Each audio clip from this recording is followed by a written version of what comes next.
Was on my sister's character. I wanted to show you guys healer and DPS, precision based. Healers rejuvenate, ritualistic word, boon of souls, circle protection, shard of life, and arbiter destiny. The reason why I recommend this loadout is because circle protection, you always want to cast it on your tank. Shard of life, if you hit multiple different enemies, even just one enemy, as long as your allies on your team are near that target, they'll receive healing over time. That's why Shard of Life is good to have in a healer loadout for sorcery. You already know what rejuvenation does, you already know what ritualistic word does. In Arbiter Destiny, you're going to have a similar loadout, but with Soulwell. With Soulwell, you can pop 2 in human form, but 3 in Arbiter Destiny. In doing so, you're damaging the targets near you, and you're actually healing your allies near you. For your oh shit moments, when the group is taking a crap load of health, or the boss is doing a lot of damage in one foul swoop, your invocation of renewal, it says it's interruptible. Hold on a second. But anyway, with doing so, you actually get heals over time, and then one ginormous heal. It says it's interruptible. That's why I recommend using, I don't have it on, but empowered channeling. And that takes away the interruptible move from invocation of renewal. So there you have it. There's your healer loadout. And for the artifacts, you want Scrap of the Soul Cloak, of course. You want Eye of Gemini, of course. I've seen people run with Orb of Orion. I don't recommend it because it uses too much power. And a lot of people struggle with that, like with electricity healing and stuff like that. That's why I recommend using Page of Destiny. Because with the Page of Destiny, it stacks up to 10 times, as you can read. And then at 160 or 200, it heals 2 additional group members. So why spam the rejuvenate or your priority heal, whatever power you are, and just heal one person at a time when you can heal multiple with the Page of Destiny and actually still have power left.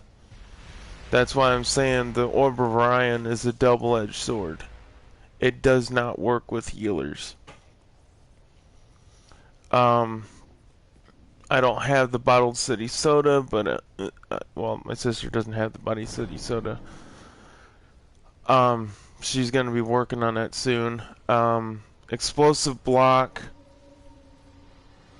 accelerated ritualistic word. People say, why don't you go with Boon of Souls? Here's why. You're not a tank. You're not looking for defensive. You're looking to keep your players alive. So this accelerated ritualistic word, which is the group heal for sorcery, is workable with Page of Destiny. That's why. And then for the scrap, if people already have it, and you have it above 160, instead of using extended supercharge, just go with power efficiency so you have power to spare. For all healers, not just sorcery, I'm saying for all, spec superpowered. And here's why. You're going to be spamming your powers to actually keep people alive.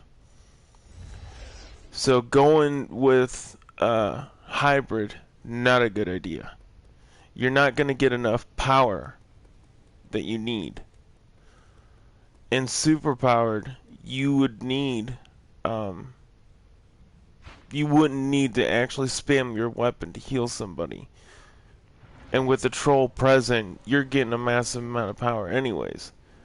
But if you're saving the troll from having to strain, they'll thank you later on for it, because there's a lot of people that spec hybrid and expect to get that much power from the troll, and that's what stresses out most trolls on this game. So do them a favor, go super powered if you're a healer. And of course you want critical healing chance, critical healing magnitude, and then the rest in the restoration. I would put about 100 in the restoration, and then go to health, because you don't want to keep getting one-shotted by bosses. That's just my recommendation. You can go dominance for your boon of soul shield, but that's up to you guys. Of course, you want your movement. You don't need anything in iconics. The weapon mastery that I recommend for all healers, because you want to stay a distance away from everything that's going on, is dual wield with the bow.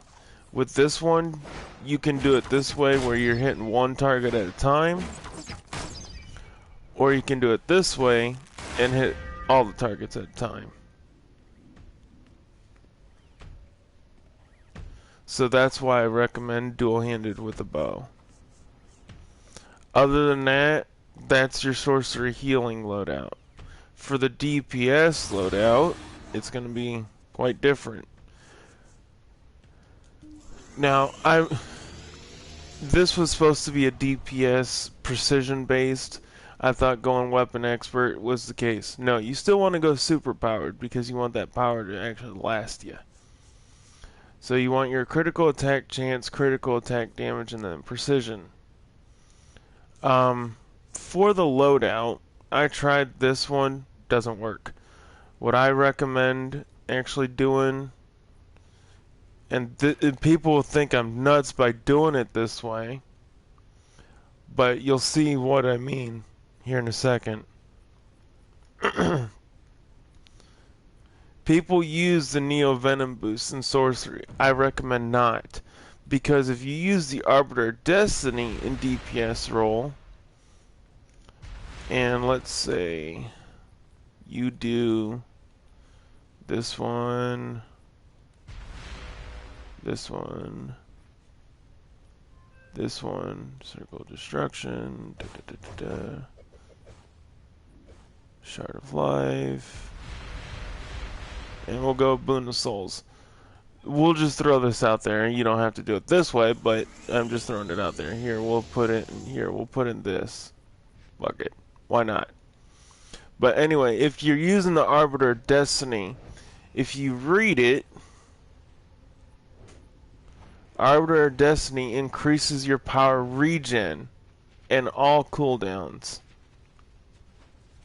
So with that being said, if you're using super powered, even for a precision loadout for sorcery, your power is going to be going faster than the troll can keep up. The troll will not be able to feed you power, because in Arbiter Destiny your power bars are always full if you spec into Arbiter Destiny for DPS. I've seen people run this one, I've seen people run this one, I've seen people use Grand Summoning or Neo Venom Boost, like I said, but I say the Arbiter Destiny is the most powerful supercharge in Sorcery's arsenal. It may actually restrain you from weapon attacks, but that's the best of it. You lose your weapon, but you still have that power. If you want to go might based, Arbiter Destiny really works out better that way. But I'm staying precision, because for a simple fact is, precision works better for the DPS side. Now you guys can actually, like I said, you can actually trade in and not run a supercharge and run offering. So every time there's a pause moment in your guys' let's say between ads, you can pop offering, give your Fury back his power, and just keep going to town.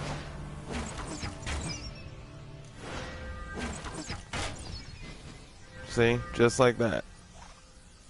But offering it doesn't do any damage. That's what I'm trying to get across. You can run, like I said, the Supercharged Arbiter Destiny, even though your damage may be diminished if you're not might-based, but if you are might-based, your damage in Arbiter Destiny will be a lot more. And with it, I think it's the same power cost of Neo Venom boost, but it costs 60 seconds cooldown. For a 60 second cooldown to a 45-second cooldown is not much of a difference. That's why I said it's great in healer role.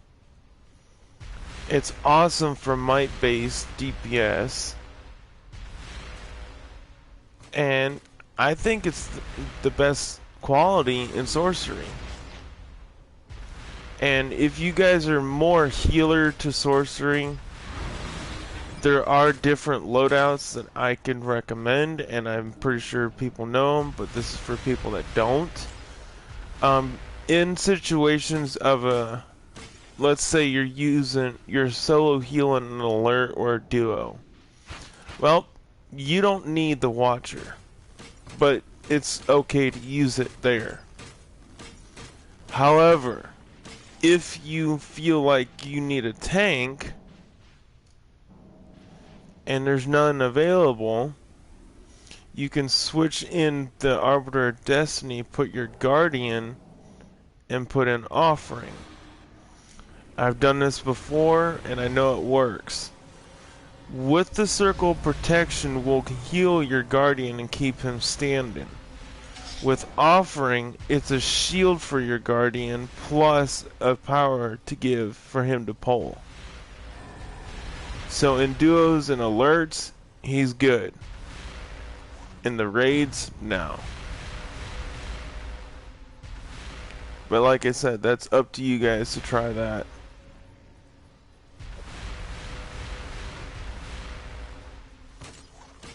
Anyway, other than that, that's what I wanted to recommend. Oh, and for DPS roll, I forgot to mention what artifacts.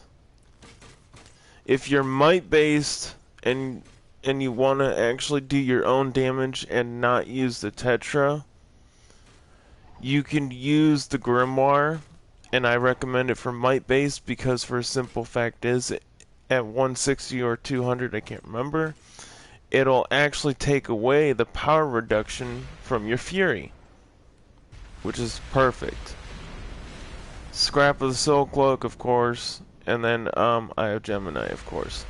The reason why I say these are good for any sort of DPS, those two artifacts, is because if you read it, it says at 160 it gives for every two, it gives you 2% power every second. That's a lot of power coming your way. At 200, it grants you 5% might, precision, and vitalization.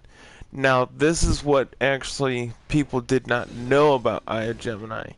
If someone actually uses your Eye of Gemini and they're doing their damage,